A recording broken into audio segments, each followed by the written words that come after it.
What's up, everyone? Hello. I'm here to talk about the Sultan of Sokoto. The Sultan of Sokoto that have been having problem with VDM over some time. I want to talk about him. First and foremost, you don't understand. I know you know very well who VDM is, but you don't know who Sultan of Sokoto is. Sultan of Sokoto is the spiritual father of the northern Muslims. The spiritual father of northern Muslims, and he's in charge. Let me say he's in charge of all the titles, or because he's the one that gives title to other traditional rulers in the north. That's Sultan of Sokoto. You know, the history of the north is that Usman Dan Fodio came to the north in 1804, and he came for jihad and for preaching. That is, he came to preach, and then he came with military, and he conquered the northerners, and he forced and imposed Islam on them. Or maybe if you don't accept it, then there will be war for you. And when they conquered, Usman Dan Fodio, his child, again continued his mission propagating that religion. By then, the northerners, their parents were pagan worship, they worship idols and other things. So when he came with Islam, he forced them, he preached to them. Some accepted the true preaching, while some it is true false. So when he conquered it, then he established a kingdom called the Caliphate in Sokoto.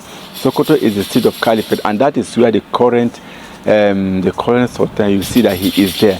So that place is so important, and the role of the Sultan too is very, very important. And that is why you see in this video, you will see that there are different presidents, like President Oshibanjo. When greeting the Sultan, he stood up. Vice presidents like Oshibanjo, and then the current vice president Shetima too. You see, when he spoke about this thing, and the Sultan has been an instrumental person in fighting against the killings in the north. He always talked about the killings, and that is why you see the statement that he made. He said that in the north, that social network has become a terrorist disease. It's not because of anything, because he sees some of them on social network posting, and kidnappers posting money and doing other things. You understand? And they will just stay there. Sometimes when government talk, they will counteract the talk. Chief of army staff is talking, and then this person and Tuji will be making videos and other things. So that is why he brought this in. So we have to see it in a broader sense. What is he saying? So now, the Sultan of Sokoto is both the spiritual leader and the political leader of the people of the north, especially the Muslims. He's both the spiritual and political leaders. So they listened to him. It was the coming of the British that came again. When they came, they defeated the Sultan, the Caliphate, and then they brought in directly during colonialism, that the colonial master, they came. So they ended the power.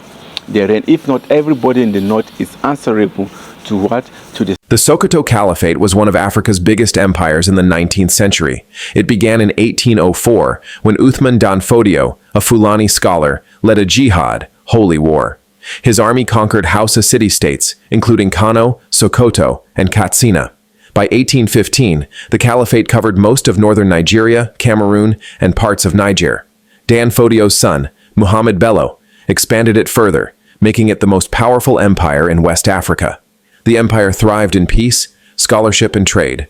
But by 1903, the British and French defeated the Caliphate. The Sultan remained, but only as a ceremonial ruler. Today, his influence still exists. Our father, who is a permanent picture in all developmental issues in this country, His Eminence, the Sultan of Sokoto. I want to use him as my point of reference to recognize and appreciate all our royal fathers present here. And to the Deputy Governor of Sokoto, I have a simple message for you. Yes, the Sultan is the Sultan of Sokoto, but he is much more than that. He represents an idea, he's an institution that all of us in this country need to jealously guard, protect, promote, preserve, and project for the good of our nation. Hope for your road job, the thing where I see about you, you know what I'm saying? But the thing where you see about me, I know if you see, I'm a military in the game, police arrest me now, fuck up. Anytime of the day I feel like to going for clubbing, I just scatter many area, I know use homo. That somebody who claims to be a good Muslim or a good Christian will pick up arms and kill innocent people, rob innocent people, and claim that he is doing so in the name of God and he will enter paradise. Definitely you will not enter paradise. Because Almighty Allah said, to kill a soul, to take a life of a soul is like taking the life of all humanity. So you cannot kill anybody unjustly. So it's important for us religious leaders to look at such issues and see what we can do. Because time is going and time waits for no one. Things are getting worse and worse. And programs like this definitely will help governments to alleviate the suffering of people through these interventions.